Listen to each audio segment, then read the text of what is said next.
About 15 years ago, the ceiling in this room and the corner of the house over by the window were in bad need of repairs. So we decided to remodel this room.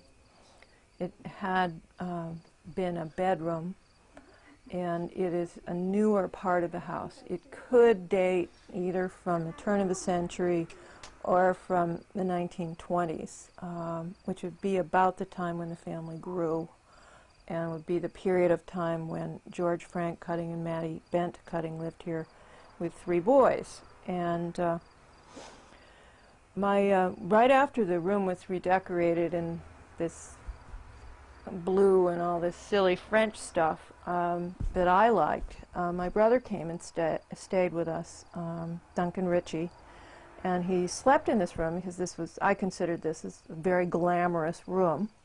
But he did not sleep at all well because, he said, in the middle of the night he woke up and looked through the window, and there were brilliant strobing lights, several of them hovering outside the window, which terrified him. He said he could hardly breathe. He felt a tightness in his chest, and which I attribute to fear. But he thought the tightness in his chest had to do with the lights. The lights were causing him to be unable to breathe, and he felt they were unfriendly. And my theory about it is that Mattie did not like how I redecorated this room, and there's one of her drawings here on the wall. It shows you her taste, which isn't necessarily mine. It was back in the early 1970s when I was in the Army, and my father had died while I was in the Army, and I got an early release of about 2 days, and came back, and my first wife and the 3 dogs that we had acquired when I was in the Army in El Paso. And one night we were sitting there, and they're very active dogs, always playing and chewing and bouncing around and stuff, and all of a sudden they just stopped all their activity and stared at the door coming out of the kitchen. And then slowly, in unison, their heads turned, sort of followed along the wall over to the other door as if they were looking at something that we couldn't see. And they followed whatever they were looking at all the way to the other door. When it left the room, they just stopped and turned and went back to all their normal activity without, as if it never happened.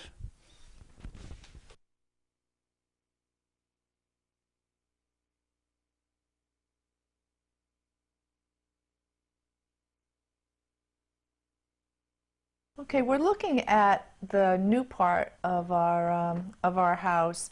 This is the most recent renovation that we've done, but the incidences involving our happy, loving spirit actually took place in the old part, which is back in here. It all started actually at the closing. We, with all the lawyers and all the signing, all the checks, and all that was all done, and we were leaving, and the woman that lived here before us handed me a letter, and she smiled and she hugged me and she wished us well. And so my fiance actually at the time and I get back into the car, and we're driving to our new home, and I open up the letter in the car and read it to him, and it says, besides wishing us well and very happy that they had sold the house to us, they felt good about that, but there was a very good loving spirit that was in this house. It's interesting to note that this couple, by the way, lived here for about 3 years, maybe a little bit longer, but for the first couple of years that they lived here, they weren't married either. They got married here.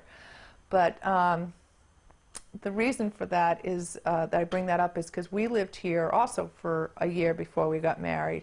And it was in this year that we had most of our, I guess I'll say, the incidences. I mean, it's not a sighting, it was more of a feeling than anything. And the most notable incident for us after we had been here for a couple of months is our dog came into was in the old part of the back of the old house, back in the old bedroom, and started going crazy. And she started sniffing around like wild, and her eyes were intense, and her ears were up and alert, and she was walking incredibly deliberately and slowly and sniffing and sniffing. We'd call her name and call her name because we didn't know what was going on. And she wouldn't even look at us. And then finally, she would and sort of, oh, hi, and wag her tail, and then go back incredibly intensely onto this smelling, when she would go around the bedroom, and then she went very deliberately through the old house and it was a little doorway at the time to get into the new house, the new addition part, and all through. And then she actually even came up the stairs, and we were just amazed and watching this. And she was, a typical dog full of energy, and yet here she was walking up the stairs incredibly slowly and incredibly deliberately. And we also felt a definite change in the air. I mean, we really felt a presence. And we weren't scared at all. It was not, maybe we would have been had it been the middle of the night, but it was early evening, and we felt really good. And we were just watching her go through all this, and she went up to a bedroom, and it was really an incredible sight. And it lasted about 3 minutes, and when she stopped, the air just like, it just completely changed. It was this, I can't describe it. It wasn't as though it was electrified air. It was just different. It wasn't cold either. It was just the sense of when someone's in a room, this strong presence. And it was gone like that. And as soon as it was, she too just sort of, all of a sudden was looking at us and came over to us as if absolutely everything was back to normal. And we felt then that that was the spirit that we had read about in the letter.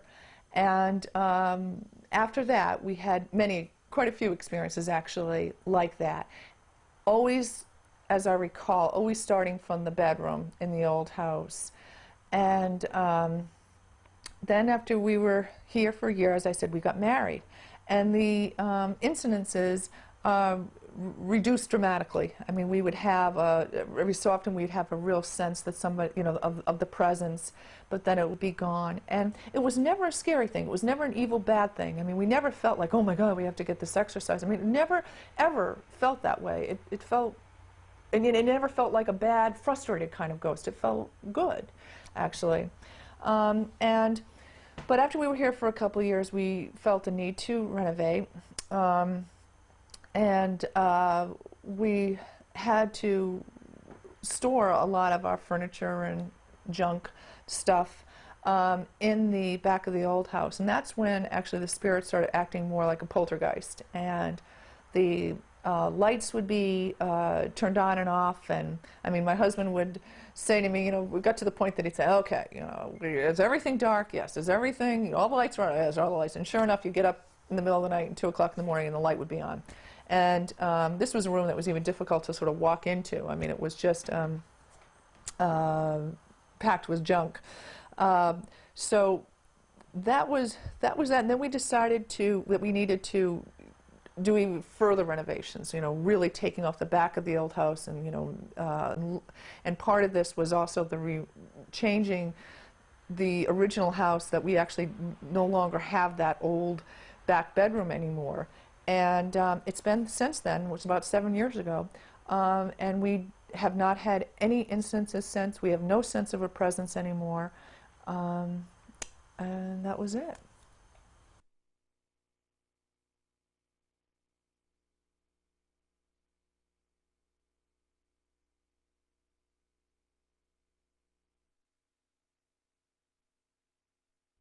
Came by to sort of introduce themselves, and they had never been in the house, and they always were fascinated because it's the oldest house in the area, and they asked to see it, and we said sure.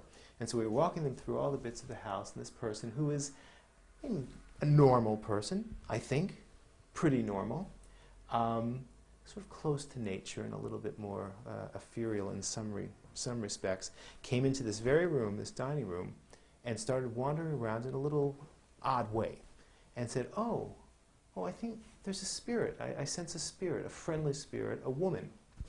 And this is the center of where she was feeling it. We thought that was a bit unusual, but as we got to know that family and the woman, we took them to be pretty normal, and nothing ever came of it. But that was the first real encounter we had with someone feeling something. other neighbors up the street and across the street told us that the house had a bit of a haunted past, and we weren't put off by that sort of thing. We weren't really, we were skeptical, to say the least. But the stories that were told at least had a certain similarity. And one is that during the 1940s, when this house was actually a three-family house, a woman was living here with a child. Her husband was serving overseas, and she was different to the neighborhood. She was new. She was only here temporarily. And people thought it was odd that in the middle of the night she would be walking back and forth across the upstairs hallway with a light, sort of in the early hours of the day. And when she was asked about that, and people were concerned that maybe she was worried about her husband or something, she said, well, that's not me. I've never been up in the middle of the night walking back and forth in front of the window with a light. So here we have maybe some other evidence of a female ghost sort of walking around the windows. And this is the room, which looks like an old, and it is, the old quiet part of the house with a lovely working fireplace that we're afraid to use because it is an old house. This room, by the way, was probably one of the ones that was redone, redecorated, if that makes sense, in about the 1840s. The style of the closets and of the mantelpiece here and the door was more like the 1840s than an earlier period, so I guess there was a moment of prosperity in it. And for the situation at hand, I'll describe the two incidents. Both individuals were sleeping in this very bed here, the one closest to the door, with a light switch over them. The first person to stay is a fairly good friend of mine, an academic, an English professor from a Midwestern college, a very sober individual, not prone to flights of fantasy, had been doing a bit of a lecture tour in New England, going to various colleges and a Thoreau seminar in Concord. He's an author of some novels as well as some books on the Civil War and is fairly well known in the field. He came over. We had gone out to dinner to a local restaurant and came back here. I get up very early, so we said goodnight, and he went to bed probably about 10:30 in the evening. And trust me when I say it was a sober evening. And went to bed. Following morning, I had gone to work, and he came down, had not met my wife, but realized, well, he was sort of rushing out, and she was saying, oh, hello, welcome, can I get you a cup of coffee? And he was like, uncharacteristically, somewhat abrupt, a little uncomfortable perhaps, and no, I really want to sort of get on the road and visit some of the sites. Well, it was not even about 8 o'clock in the morning, so his traveling to Concord to see sites or museums didn't seem to make a lot of sense, and my wife thought he was acting a little bit odd, so he left the house. Shortly thereafter, I got in touch with him to ask about the rest of his vacation, and he asked me whether anything unusual ever goes on in the house, in that room. And I'm going, come on, what are you talking about? He said, well, I got to tell you an incident that occurred to me. He said at about 2 or 2:30 in the morning, I woke to hear sort of a scratching, rattling, knocking on the lower part of the door. And his strong sense was that one of my kids had gotten up and was sleepwalking or trying to get into the room or seeing what was going on. So he turned the light on, got up, opened the door, and there was nothing there. Well, I thought, he had been sleeping or hearing things, or maybe it was the wind, whatever. And he went back to sleep, or tried to get back to sleep, and then shortly thereafter, the exact same thing occurred. Sort of a scratching, knocking with the fingers at the door, and a little bit of shaking because the door is a bit loose, as if someone was, trying to push to get in, with his distinct impression, and he explained it to me like this, that there was a child at the door. We have a dog. The dog wasn't barking. The dog certainly wasn't here. If there are squirrels or other varmints in the walls, it certainly wouldn't have made the door rattle a little bit. So once again, he went to the door, opened it, nothing was there. But this time he was rather shaken and couldn't get back to sleep. And as he said, was sort of happy to leave the house because he was a little bit scared, thinking that he had encountered something. And I thought, all right, okay, well, whatever. Never had heard about anything like that in this room before. Until,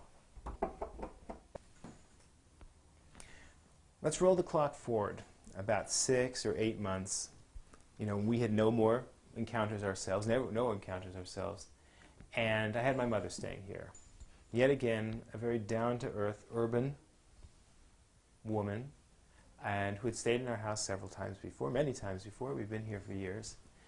And she came to stay in this very room, in this very bed. Went to sleep. Comes down the next morning and said, "You know, a funny thing happened last night." And I said, "What happened?" And she said, "Oh, about 2 or 3 in the morning, she heard a scratching or a knocking or a rattling at the door, as if a little child." That was her sense, and she said it that way. She said it the same way our good professor had it. She sensed that a child was trying to get into the room or wanted to get into the room, and thought it was one of her grandchildren, my son, one of my sons. And she said she went to the door, and nothing was there. And she thought, "This is strange." Now, I would have thought she would have been a lot more frightened than the professor was, but she tried to get back to sleep, did, and then the same thing happened yet again a second time. Scratching, a rattling, someone trying to get in the door, and the door was moving as if there was someone trying to push in. Well, she opened up the door, and nothing was there. Well, my mother, perhaps being of a somewhat strong personality and a bit confident, managed to get back to sleep and related as an anecdote. Isn't that interesting? Isn't that bizarre? And didn't really draw any sort of connection to a spiritual occurrence until I told her about the professor's incidents and relayed the time, the rattling, the sound, the fact that it happened twice. And she said, "Well, I'll be, maybe." And that's sort of where we are. And we haven't had anything since. We've had plenty of people stay in this room, in this bed. Although typically, anyone who's stayed here since that time has been with someone else. So there's usually been, you know, couples staying here or families staying here. I can't think of anyone other than, again, my mother having returned when someone was alone in this room staying here. So whatever ghost or spirit we have seems to like to keep people company, perhaps.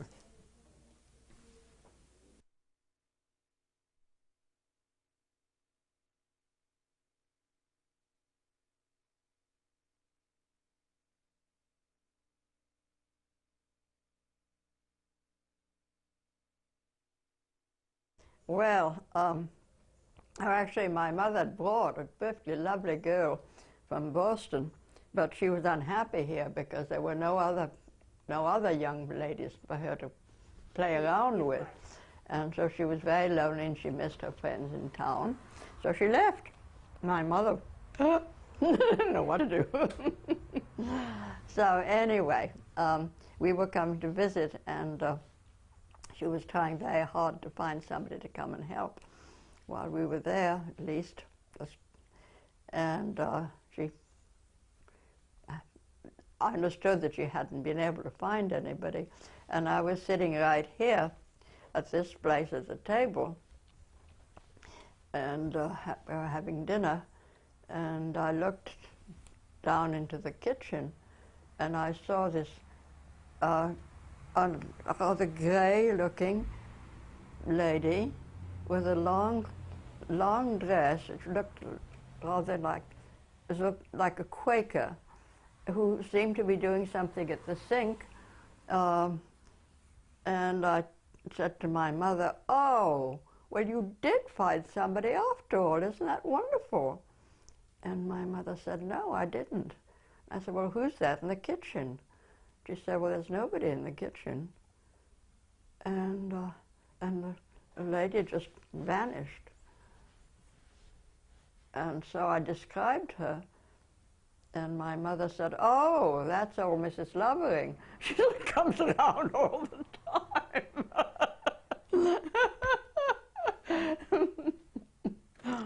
And sure enough, she apparently had been around quite a lot. And my mother learned all about her later from this funny little old man who appeared and turned out to be Mrs. Lovering's son. And he was the last person, I think, to live in this house before it was sold to my mother. And he asked if he could stay in the cottage across the road, and my mother was delighted to have him there. And they would have long talks about life in this house when he was growing up, and about his mother. He adored his mother. And my mother felt very, very cozy and comfortable about Mrs. Lovering. So there was no bad feeling there at all. But unfortunately, she didn't stay after we moved in. And we moved in the 50s, and we were a busy, lively family with dogs and cats and all the commotion of a family. And Mrs. Lovering just left.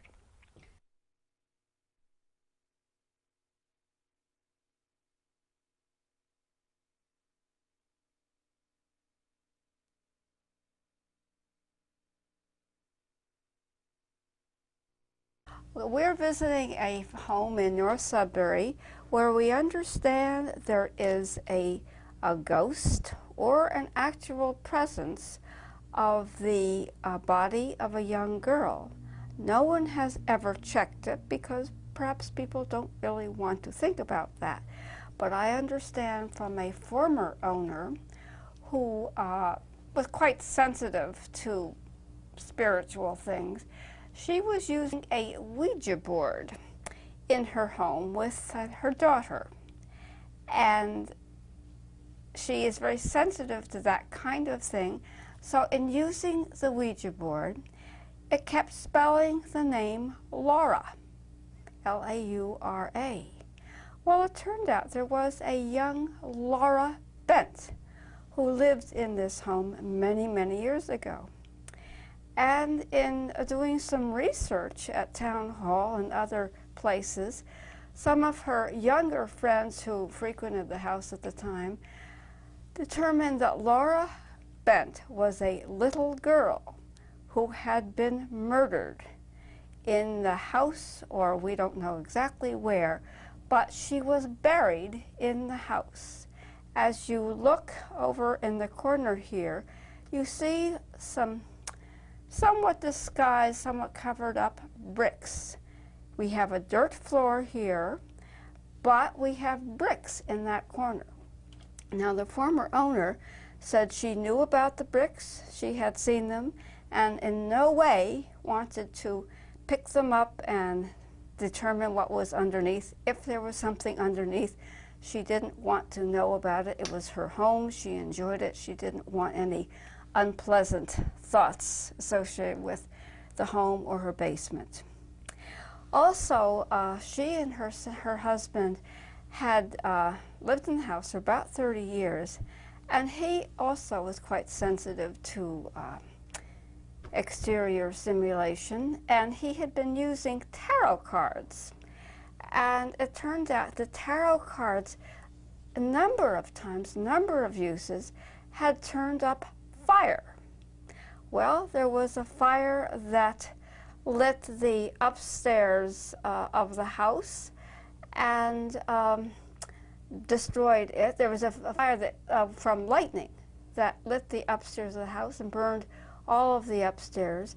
And there were several other fires that I don't have the details on that also turned up after each time this gentleman used the tarot cards and they came up saying fire is expected. Indeed, there was a fire.